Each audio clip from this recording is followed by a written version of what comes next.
Shalom, selamat pagi Bapak Ibu Saudara-saudara. Kembali kita akan merenungkan kebenaran firman Tuhan yang akan menuntun kita hari ini dalam perenungan kita, bahkan yang menuntun kita untuk kita dapat mengenal Dia lebih dalam lagi. Biarlah Roh Kudus memimpin kita untuk menjadi pribadi yang terus bertumbuh di dalam kebenaran. Mari kita berdoa. Kami percaya bahwa firman Allah adalah tuntunan bagi hidup kami.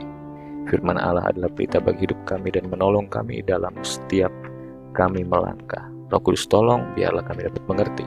Kami dapat memahami setiap kebenaran firman Tuhan sebagai landasan iman yang menguatkan hidup kami. Terpujilah nama-Mu Tuhan Yesus, kami bersyukur. Haleluya. Amin. Bapak Ibu Saudara-saudara, pagi hari kebenaran firman Tuhan berjudul Tuhan mengubah air mata menjadi kuasa. Ayat kebenaran firman Tuhan terambil dalam Mazmur 126 ayat yang kelima dan 6. Orang-orang yang menabur dengan mencucurkan air mata akan menuai dengan sorak-sorai. Orang yang berjalan maju dengan menangis sambil menabur benih pasti pulang dengan sorak-sorai sambil membawa berkas-berkasnya. Tangisan tidak sia-sia. Dalam ekonomi kerajaan Allah, Allah menyatakan kebesarannya bagi kita. Air mata adalah benih dan benih itu akan menghasilkan tuayan. Jika kita tidak menyerah, maka itu akan menjadi pernyataan kuasa. Mazmur ini menggambarkan umat Tuhan yang kembali dari pembuangan. Hati mereka dipenuhi rasa haru karena pemulihan yang Tuhan kerjakan. Rasa sakit yang dulu mereka alami berubah menjadi sukacita yang besar karena campur tangan Tuhan. Ayat ini tidak hanya berbicara tentang pengharapan, tetapi juga sebuah proses kehidupan. Menabur dengan air mata berarti kita tetap melakukan yang benar, tetap percaya, tetap melayani, meskipun hati kita sedang hancur. Ini bukan soal perasaan, tetapi soal ketaatan. Dan Tuhan memperhatikan setiap ketaatan kita yang dilandasi dengan air mata. Terkadang kita menabur dalam kekecewaan. Terkadang juga kita menabur dalam kesendirian, bahkan dalam pengkhianatan. Tetapi firman Tuhan berkata, kamu akan menuai dengan bersorak-sorai. Bukan karena keadaan berubah cepat, tetapi karena Tuhan yang menyertai proses itu. Di balik tangisan ada pembentukan, dan di balik pembentukan ada pemulihan. Ada kemuliaan Allah, ada kuasa Allah yang dinyatakan di dalam kehidupan kita.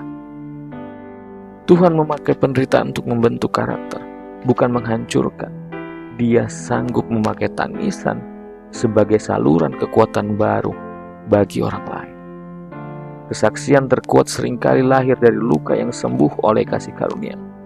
Dan ketika kita bangkit dari tempat air mata itu dengan iman, maka kita akan membawa serta kuasa kesaksian yang hidup bahwa Tuhan sanggup memulihkan dan mengubahkan.